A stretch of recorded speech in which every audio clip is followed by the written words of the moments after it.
Brazil പുറത്തായി. Neymar അദ്ദേഹത്തിൻ്റെ മഞ്ഞക്കുപ്പായം അഴിച്ചു വെച്ചു. ബ്രസീൽ ആരാധകരെ സംബന്ധിച്ചിടത്തോളം വളരെ വൈകാരികമായിട്ടുള്ള ഒരു പുലരിയാണ് ഇന്ന്.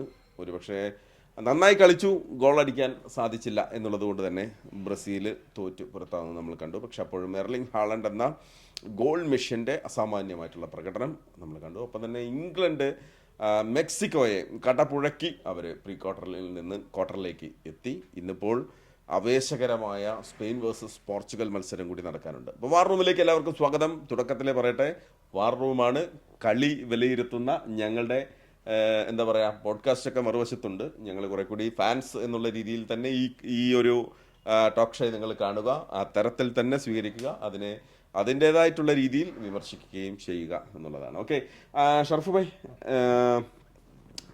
ബ്രസീൽ അർഹിച്ചതാണോ ഈ പരാജയം? ഇത് പക്ഷേ നന്നായി കളിച്ചു, ഗോളടിക്കാൻ മറന്നതും ചില തീരുമാനങ്ങളുമാണ് അവർക്ക് തോൽവി സമ്മാനിച്ചതെന്ന് പറഞ്ഞാൽ തീർച്ചയായും അങ്ങനെ തന്നെ പറയേണ്ടി വരും. ബ്രസീലിൻ്റെ നമ്മളൊരു വിചാരിച്ചൊരു പ്രകടനം വന്നിട്ടില്ല എന്നത് സത്യമാണ്. കാരണം നോർവേക്കെതിരെ നമ്മൾ കുറച്ചുകൂടി അറ്റാക്ക് ചെയ്ത് തുടക്കം മുതൽ ഒരു അറ്റാക്ക് ചെയ്ത് കളിക്കുന്ന ഒരു ബ്രസീലിനെയാണ് നമ്മൾ പ്രതീക്ഷിച്ചത്. പക്ഷേ കളത്തിൽ തുടക്കം മുതലേ ബാക്ക് ഫുട്ടിലേക്ക് മാറി അവർക്ക് നോർവേക്ക് കൂടുതൽ ചാൻസ് പൊസിഷൻ കൊടുത്തുകൊണ്ട് കളി മാറ്റുന്ന ഒരു ബ്രസീലിനെയാണ് കണ്ടത്. അത് നമ്മൾ ഒട്ടും പ്രതീക്ഷിക്കുന്നില്ല. അത്തരം മത്സരത്തിൽ ഒരു പ്രീ ക്വാർട്ടർ പോലൊരു പോരാട്ടത്തിൽ നമ്മൾ അങ്ങനെ ഒരു ബ്രസീലിനെ പ്രതീക്ഷിക്കുന്നില്ല. പിന്നെ സെക്കൻഡ് ഹാഫിൽ കുറച്ചുകൂടി നല്ല രീതിയിൽ ബ്രസീൽ കുറേ ചേഞ്ചുകളൊക്കെ വരുത്തി കളിയിലേക്ക് വരാനുള്ള ഒരു ശ്രമം നടത്തി. അപ്പോൾ നമ്മൾ പ്രതീക്ഷ ഡോൺ കാർലോയിലാണ്. കാർലോ വരുത്തുന്ന മാറ്റങ്ങൾ ബ്രസീലിന് എത്രത്തോളം ഗുണം ചെയ്യുമെന്നുള്ളത് നമ്മൾ ഈ നോർവേക്കെതിരെയുള്ള മത്സരത്തിൽ കണ്ടു. പക്ഷെ അവിടെ സംഭവിച്ചത് എർലിംഗ് ഹാളണ്ട് എന്നുള്ള ആ ഒരു സ്ട്രൈക്കർ, ലോകോത്തര സ്ട്രൈക്കർ, എങ്ങനെയാണ് ഈ ഒരു ലോകോത്തര സ്ട്രൈക്കർ എന്നുള്ള ആ ഒരു ലേവലിൽ അയാൾ അറിയപ്പെടുന്നത് എന്നുള്ളതിൻ്റെ കൃത്യമായ റിസൾട്ട് ബ്രസീലിന് ഇല്ലാതെ പോയതും നോർവേക്ക് ഉള്ളതുമായിട്ടുള്ള ഒരു പ്ലെയർ എന്നുള്ളത് അത് എർലിംഗ് ഹാളണ്ടായിരുന്നു. അത്തരത്തിൽ ബ്രസീലിനെ ഒരു എന്താ പറയുക, ഒരു തീർച്ചയായും നമ്മളൊരു നിരാശപ്പെടുത്തുന്ന പ്രകടനമായിരുന്നു. അതിലുപരി നെയ്മറിൻ്റെ ഒരു വിരമിക്കൽ പ്രഖ്യാപനം വന്നു. അത്തരത്തിൽ നമ്മൾ മൊത്തത്തിൽ ബ്രസീൽ എന്നുള്ള ആ ടീമിൽ നിന്ന് നമ്മൾ ഈ വേൾഡ് കപ്പിൽ, അമേരിക്കൻ വേൾഡ് കപ്പിൽ നമ്മൾ ഒട്ടും എക്സ്പെക്റ്റ് ചെയ്യാത്ത ഒരു പുറത്താകൽ, അതും പ്രീ ക്വാർട്ടർ വേദിയിൽ എന്ന് തന്നെ പറയേണ്ടി വരും. ശരി, നമ്മൾ ഈ വാർ റൂമിലെ വേറിട്ട മുഖമാണ് ശരിക്കും ഹരിഗോവിന്ദ്. പക്ഷേ ഹരി ഇന്ന് രാവിലെ വളരെ ഡെസ്പാണ്. ഹരി, പുറത്ത് മഴ വല്ലാതെ പെയ്യുന്നുണ്ട്. മഴ എന്ന് പറയുന്നത് സ്വാഭാവികമായിട്ടും ബ്രസീൽ ആരാധകരുടെ കണ്ണീര് കൂടിയാണത്. ഇന്നിപ്പോൾ നെയ്മറിൻ്റെ പടിയിറക്കം ഹരിയെ ഉൾപ്പെടെ വല്ലാതെ ബാധിച്ചെന്നാണ് ഞാൻ മനസ്സിലാക്കുന്നത്. ഹരി രാവിലെ തൊട്ട് ഫ്ലോറിൽ വന്ന സമയം തൊട്ട് ഞാൻ വാർ റൂമിലേക്ക് ഇല്ല കേട്ടോ, അപ്പോൾ ഞാൻ പറയല്ല വരണം, അത് നമ്മുടെ പ്രോഗ്രാമാണ്, അതിലേക്ക് വന്നേ പറ്റുള്ളൂ എന്നൊക്കെ പറഞ്ഞു. പക്ഷേ ഹരി ഇന്ന് ഫ്ലോറിൽ നമ്മളെ ന്യൂസ് അവതരിപ്പിക്കുന്ന സമയത്തും ഞാൻ നെയ്മറിനെ കുറിച്ചുള്ള ചോദ്യം എനിക്കും ചോദിച്ച് മുഴുമിപ്പിക്കാനൊരു പ്രയാസം ഉണ്ടായിരുന്നു. പക്ഷെ അതിനപ്പുറത്തേക്ക് ഹരി ഇത് വളരെ വൈകാരികമായിട്ട് എടുക്കുന്ന ഒരാളുകൂടിയാണ്. ഹരി നെയ്മറിൻ്റെ പടിയിറക്കം വല്ലാത്ത ഒരു വിഷമം ഉണ്ടാക്കുന്നുണ്ട്. തീർച്ചയായും നെയ്മർ ഇനി ബ്രസീൽ ജേഴ്സിയിൽ ഇല്ല എന്ന് പറയുന്നത് എനിക്കിപ്പോൾ പറയുമ്പോൾ തന്നെ എൻ്റെ കണ്ണ് അറിയുന്നുണ്ട്. സത്യം പറഞ്ഞാൽ എനിക്ക് അത്ര ഇഷ്ടമാണ് നെയ്മറിനെ. അപ്പോൾ ഞാൻ ഈ ഫുട്ബോൾ കളിച്ച് തുടങ്ങുമ്പോൾ തൊട്ട് നെയ്മറിൻ്റെ ഒരു കളി കണ്ടിട്ടൊക്കെയാണ് ഫുട്ബോളിലേക്ക് വരുന്നതും ഫുട്ബോൾ ഇഷ്ടപ്പെടുന്നതൊക്കെ. നെയ്മറിനെ പോലെ കളിക്കണം എന്ന് ആഗ്രഹിച്ചൊക്കെയാണ് വരുന്നത്. അപ്പോൾ കുറേ കളിക്കാൻ പറ്റി. അതിൽ ഈ നെയ്മർ എന്ന് പറയുന്ന ഒരു പ്ലെയർ ഭയങ്കര ഇൻസ്പയർഡ് ആയിട്ടുണ്ട്. ഇപ്പോൾ ഞാൻ അത് കണ്ടിട്ടാണ് ഒരുപാട് ഇൻസ്പിറേഷൻ എനിക്ക് വന്നിട്ടുള്ളത്. അപ്പോൾ നെയ്മർ ഈ പറഞ്ഞ ഒരു ഇമോഷണൽ കണക്ഷനാണ് എല്ലാവർക്കും. ഇപ്പോൾ അദ്ദേഹം കിരീടം നേടിയിട്ടുണ്ടാവില്ല, അദ്ദേഹത്തിന് ബാലൻഡിയോർ ഉണ്ടാവില്ല, പക്ഷേ മൈതാനത്ത് അദ്ദേഹം തീർക്കുന്ന മായാജാലം കണ്ട് ഒരുപാട് ഫുട്ബോൾ ആരാധകർ സന്തോഷിച്ചിട്ടുണ്ടാവും. അദ്ദേഹം ആളുകളെ വിസ്മയിപ്പിക്കാൻ അദ്ദേഹത്തിന് കഴിഞ്ഞിട്ടുണ്ട്. അപ്പോൾ അത് തന്നെയാണ് അദ്ദേഹത്തിൻ്റെ വിജയം. അതൊരു once in a generational talent എന്നൊക്കെ നമുക്ക് വിശേഷിപ്പിക്കാൻ പറ്റും. ഒരു പ്രതിഭയാണ് അദ്ദേഹം. അപ്പോൾ ഈ റൊണാൾഡോനെ മെസ്സിയെക്കുറിച്ചൊക്കെ നമ്മൾ പറയുമ്പോഴും അവർക്കൊപ്പം നെയ്മർ നിൽക്കുന്നുണ്ടെങ്കിൽ, ഇപ്പോൾ മെസ്സി ബാലൻഡിയോർ നേടിയിട്ടുണ്ട്, വേൾഡ് കപ്പ് നേടിയിട്ടുണ്ട്, റൊണാൾഡോയ്ക്കും ഒരുപാട് നേട്ടങ്ങളുണ്ട്. പക്ഷേ എന്നിട്ട് പോലും നെയ്മർ എന്ന് പറയുന്ന താരം അവർക്കൊപ്പം ആ പട്ടികയിൽ ഇടം പിടിച്ചിട്ടുണ്ടെങ്കിൽ അത് അദ്ദേഹത്തിൻ്റെ കഴിവ് കൊണ്ടും പ്രതിഭ കൊണ്ടും മാത്രമാണ്. ഒരിക്കലും എനിക്ക് തോന്നുന്നു നെയ്മറിനെ ഇഷ്ടപ്പെടാതിരിക്കാൻ കഴിയില്ല. അദ്ദേഹം അത്ര നല്ലൊരു പേഴ്സണാലിറ്റി ആയിട്ടുകൂടി എനിക്ക് തോന്നിയിട്ടുണ്ട്. നമ്മൾ പലതവണ നെയ്മറെ കരയുന്ന കണ്ടിട്ടുണ്ട്. ഞാൻ എപ്പോഴും ആലോചിക്കും എന്തുകൊണ്ടാണ് ഇയാൾക്ക് മാത്രം ഇങ്ങനെയെന്ന്. ഒന്നില്ലെങ്കിൽ പരിക്ക്, അല്ലെങ്കിൽ ഈ പറഞ്ഞ പോലെ വേൾഡ് കപ്പിലാണെങ്കിൽ 4 വേൾഡ് കപ്പ് നമ്മൾ കണ്ടു. 2014 ലോകകപ്പ് കളിക്കാൻ വരുമ്പോൾ ബ്രസീലിൻ്റെ എല്ലാ പ്രതീക്ഷയും നെയ്മറിലായിരുന്നു. പക്ഷേ കൊളംബിയക്കെതിരായ ഒരു മത്സരത്തിലെ ഫൗള്, ആ ഒരു വളരെ അപകടകരമായ ഫൗൾ അദ്ദേഹത്തിൻ്റെ കരിയർ പോലും നഷ്ടപ്പെട്ടു പോകുമെന്നൊരു സ്ഥലത്തു നിന്നാണ് അദ്ദേഹം വീണ്ടും തിരിച്ചു വരുന്നത്. 2018 ലോകകപ്പിൽ അദ്ദേഹം പരിക്കിൻ്റെ പിടിയിലായിരുന്നു. അദ്ദേഹം വീണ്ടും വന്നു, പിന്നെയും പ്രതീക്ഷ നൽകി ബ്രസീലിന്. 22 അദ്ദേഹം വീണ്ടും വന്നു. ഒരുപക്ഷെ 26 അദ്ദേഹത്തിന് കളിക്കേണ്ട ആവശ്യമില്ല. അത് പക്ഷേ അദ്ദേഹം വീണ്ടും വരുന്നു. എനിക്ക് തോന്നുന്നു ഫുട്ബോളിന് അദ്ദേഹം അത്രത്തോളം ഇഷ്ടപ്പെട്ടു. അദ്ദേഹത്തിന് വേണ്ടത് ഫുട്ബോളിൽ നിന്ന് ലഭിച്ചു എന്ന് ഞാൻ മനസ്സിലാക്കുന്നു. കിരീടമോ അല്ലെങ്കിൽ എന്താ പറയുക, കിരീടം ലഭിച്ചിട്ടില്ല. അത് നമുക്ക് വളരെ നിരാശയുണ്ട്. കാരണം അദ്ദേഹത്തിൻ്റെ കരയുന്ന മുഖം മാത്രമേ മനസ്സിൽ വരുന്നുള്ളൂ. അദ്ദേഹം ചിരിക്കുന്നത് വളരെ കുറവാണ്. എനിക്ക് തോന്നുന്നു കളിക്കളത്തിൽ അദ്ദേഹത്തിന് അത്രമാത്രം ഒരു സാറ്റിസ്ഫാക്ഷൻ അദ്ദേഹത്തിന് ലഭിച്ചിട്ടുണ്ടാവില്ല. എനിക്ക് തോന്നുന്നു കോൺഫെഡറേഷൻ കപ്പിലെ ആ ഒരു കിരീട നേട്ടം, സ്പെയിനിനെ ഫൈനലിൽ തോൽപ്പിച്ച് നമ്മളത് കണ്ടു. അന്നൊക്കെ നമ്മൾ ബ്രസീൽ നെയ്മർ എന്ന് പറയുമ്പോൾ ബലൻഡിയോറിലേക്കൊക്കെ നെയ്മർ എത്തുമെന്നുള്ളത് നമ്മൾ പ്രതീക്ഷിച്ചതാണ്. പക്ഷേ എപ്പോഴൊക്കെയോ ചില തീരുമാനങ്ങളും അങ്ങനെ ചില കാരണങ്ങളൊക്കെ കൊണ്ട് തന്നെ നെയ്മറിന് അത് നഷ്ടപ്പെട്ടു. എന്താ എനിക്കറിയില്ല. നമ്മളിപ്പോൾ പറയും Prince who never became king എന്ന് പറയും. അത് യഥാർത്ഥത്തിൽ സത്യമാണ്. കിരീടം വെക്കാത്തൊരു രാജകുമാരനായി ബ്രസീലിൻ്റെ സ്വന്തം സുൽത്താൻ മാറി.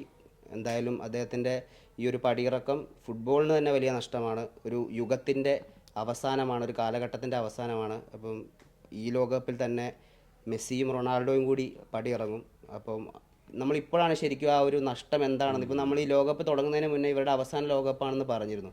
പക്ഷേ ഈ നെയ്മർ ഇന്ന് പടിയിറങ്ങുമ്പോഴാണ് ഇനി ഈ ഒരു റീപ്ലേസ്മെൻ്റ് ഇല്ല അദ്ദേഹത്തിന് മാത്രമല്ല, ഇപ്പോൾ റൊണാൾഡോ പടിയിറങ്ങി കഴിഞ്ഞാൽ പോലും അദ്ദേഹത്തെ റീപ്ലേസ് ചെയ്യാൻ പറ്റില്ല. മെസ്സി പടിയിറങ്ങിയാൽ നമുക്ക് ഒരിക്കലും റീപ്ലേസ് ചെയ്യാൻ പറ്റില്ല. അപ്പോൾ ഈ 3 താരങ്ങൾ ഒരു ജനറേഷനെ മൊത്തം ഇൻസ്പയർ ചെയ്ത്, ജനറേഷനെ മൊത്തം സന്തോഷിപ്പിച്ച് കൗതുകത്തിൽ ആക്കി പടിയിറങ്ങുകയാണ്.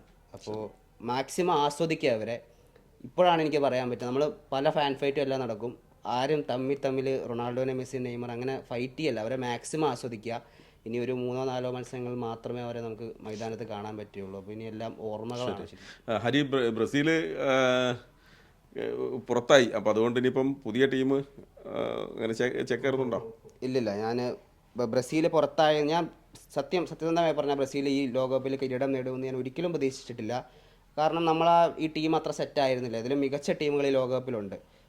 ഇന്ന് ബ്രസീൽ തോൽക്കുമ്പോൾ വിഷമമുണ്ട്. പക്ഷേ എങ്കിൽ പോലും സങ്കടപ്പെട്ടിരിക്കുക അങ്ങനത്തെ ഒരു നമ്മൾ പ്രതീക്ഷിക്കുന്നില്ല ബ്രസീലിൻ്റെ കിരീട നേട്ടമൊന്നും. പക്ഷേ ഈ പറഞ്ഞ പോലെ നെയ്മറിൻ്റെ ഒരു പടിയിറക്കമാണ് എന്നെ ബാധിച്ചിട്ടുള്ളത്. ബ്രസീലിന് ഒരു പക്ഷേ ഇനി അടുത്ത ലോകകപ്പിൽ ആൻചെലോട്ടിയുടെ കീഴിൽ ഇനിയും വരാം, കിരീടം നേടാം. ലോകകപ്പ് അവസാനിക്കുന്നില്ലല്ലോ. അപ്പോൾ ഈ 5 കിരീടം നേടിയ ടീമാണ്, അവർക്ക് ഇനിയും കിരീടത്തിലേക്ക് എത്താം. പക്ഷേ നെയ്മറിന് ഇനി ആ കിരീടം കിട്ടില്ല എന്നുള്ളത് തന്നെയാണ് എന്നെ ഏറ്റവും കൂടുതൽ വിഷമിപ്പിക്കുന്നത്. ശരി, ഓക്കെ. നൂറ ഇന്ന് രാവിലെ ഇതുപോലെ തന്നെ ഫ്ലോറിൽ വന്നിട്ട് നൂറ ആദ്യം ചോദിച്ചത് എന്താണെന്നറിയോ? അല്ല, വാർ റൂമിലേക്ക് ഞാൻ ഇന്ന് വേണോ? അല്ല, എവിടെ പോയി നിങ്ങളുടെ ഒരു വെറും വാശിയൊക്കെ? യഥാർത്ഥത്തിൽ ഈ നെയ്മർ എന്ന് പറയുന്നത്, നമ്മൾ വളരെ സത്യസന്ധമായിട്ടാണ് പറയുന്നത്, ഈ നെയ്മറിനെ പോലുള്ള താരങ്ങൾ പോകുന്നു എന്ന് പറയുമ്പോൾ നമുക്ക് വലിയ വിഷമം ഉണ്ടാവും. ഇപ്പോൾ നാളെ തൊട്ട് അദ്ദേഹത്തിൻ്റെ കളി ബ്രസീൽ ജേഴ്സിയിൽ നമുക്ക് കാണാൻ പറ്റില്ല എന്നുള്ളത്. നൂറൊക്കെ എന്താണ് സംഭവിച്ചത്? നൂറയാണെങ്കിൽ മറ്റേ ജർമ്മനി പോയപ്പോൾ അർജൻറ്റീനക്കൊപ്പം കൂടി ഒരു ഘട്ടത്തിന് ഞാൻ കേപ്പുറത്തയിലേക്ക് പോകുമെന്ന് വരെ പറഞ്ഞു. പക്ഷേ ഈ ബ്രസീൽ പുറത്തായി. സാധാരണ രീതിയിൽ ബ്രസീൽ പുറത്തായാൽ അർജന്റീനൻ ആരാധകർക്ക് ഒരു അല്പം സന്തോഷമൊക്കെ ഉണ്ടാവുമല്ലോ. പക്ഷെ ആ സന്തോഷമൊന്നും കാണുന്നില്ലല്ലോ. അല്ല, അത് സത്യമായിട്ട് പറഞ്ഞാൽ ഞാൻ ബ്രസീൽ ഫാനല്ല. സത്യസന്ധമായി പറഞ്ഞാൽ ബ്രസീൽ ഫാനല്ല. പക്ഷേ ഇപ്പോൾ ഞാനൊക്കെ ലാലിഗ ഒരുപാട് ആ ടൈമിൽ കണ്ടിരുന്ന ആളായിരുന്നു. മെസ്സി, നെയ്മർ, സ്വാരസ് എന്നുള്ള ഒരു കോമ്പിനേഷൻ. ആ മെസ്സി നെയ്മർ എന്നുള്ള ഡുവോ എത്രത്തോളാണെന്ന് നമുക്കറിയാം. അപ്പോൾ ആ ഒരു നെയ്മർ ഫാൻഡം എന്താണെന്നറിയില്ല, എന്തുകൊണ്ടോ എപ്പോഴോ മനസ്സിൽ കയറിയിട്ടുണ്ടെന്നുള്ളതാണ്. അപ്പോൾ ഒരു പക്ഷെ ഇന്ന് ബ്രസീലിനെതിരെ നെയ്മർ കളിക്കാൻ ഇറങ്ങിയിട്ടില്ല, അല്ല ബ്രസീലിന് വേണ്ടി നെയ്മർ ഇന്ന് കളിക്കാൻ ഇറങ്ങിയിട്ടില്ലെങ്കിൽ ഇത്ര സങ്കടം ഉണ്ടാവില്ല, അല്ലാതെ ഔട്ടാവുമല്ലോ. പക്ഷെ നെയ്മർ കളിക്കാൻ ഇറങ്ങുകയും ചെയ്തു, ആളാ പെനാൾട്ടി സ്കോർ ചെയ്യുകയും ചെയ്തു. പിന്നെ ആൾക്ക് പോലും ചിലപ്പോൾ ഇത്ര സങ്കടം ഉണ്ടാവില്ല ആളിറങ്ങിയിട്ടില്ല എന്നുണ്ടെങ്കിൽ. പക്ഷെ ആളിറങ്ങി ചെയ്യാൻ ഒരുപാട് ശ്രമിച്ചു. പക്ഷേ ശ്രമങ്ങളൊന്നും ആ ഒരു കൺവേർഷൻ റേറ്റിലോട്ട് എത്തുന്നില്ല. അതുകൊണ്ടാണ് എനിക്ക് തോന്നുന്നു ഇത്ര വേൾഡ് കപ്പ് കണ്ടതിൽ ഇത്ര പൊട്ടിക്കരന്നെ നെയ്മർ ഉണ്ടായിണ്ടാവില്ല. അത് 2022 പെരിസിച്ചിൻ്റെ മകനൊക്കെ അങ്ങനെ ഉണ്ടായിട്ടുണ്ട്. പക്ഷെ ഒരു പരാജയത്തിൽ ഇത്രത്തോളം പൊട്ടിക്കരനെ നെയ്മറിനെ ഞാൻ കണ്ടിട്ടില്ല. പെരിസിച്ചിൻ്റെ മകൻ ഹഗ് ചെയ്യുന്നൊക്കെ ഒരു നെയ്മറിനെ കണ്ടു. പക്ഷെ അതിലെനിക്ക് തോന്നുന്നില്ല ആള് ഇത് നമ്മളിങ്ങനെ കണ്ടു കഴിഞ്ഞാൽ നമുക്ക് തന്നെ ഏതൊരു മൊമെൻറ്റിൽ ബ്രസീൽ പുറത്താവേണ്ടില്ലായിരുന്നു. അറ്റ്ലീസ്റ്റ് ഒരു ഫൈനല്, സെമി ഫൈനല്.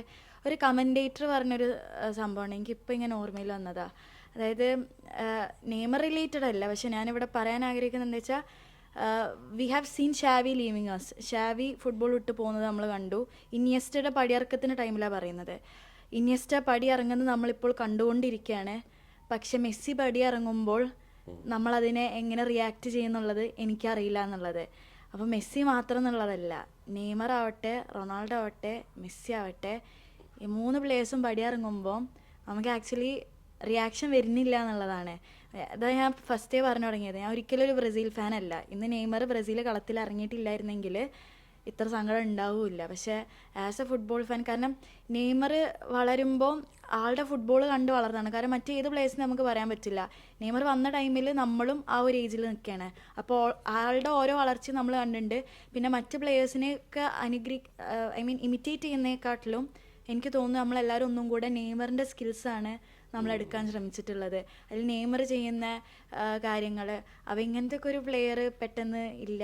ഇനി അടുത്ത വേൾഡ് കപ്പ് വരുമ്പോൾ എവിടെ നെയ്മർ എന്നൊക്കെ ചോദിക്കുമ്പോൾ എനിക്ക് തോന്നുന്നു ആ സ്ക്വാഡ് ലിസ്റ്റ് വന്നല്ലോ, ഫസ്റ്റ് സ്ക്വാഡ് ലിസ്റ്റ് വരുമ്പോൾ നെയ്മർ ഇല്ല.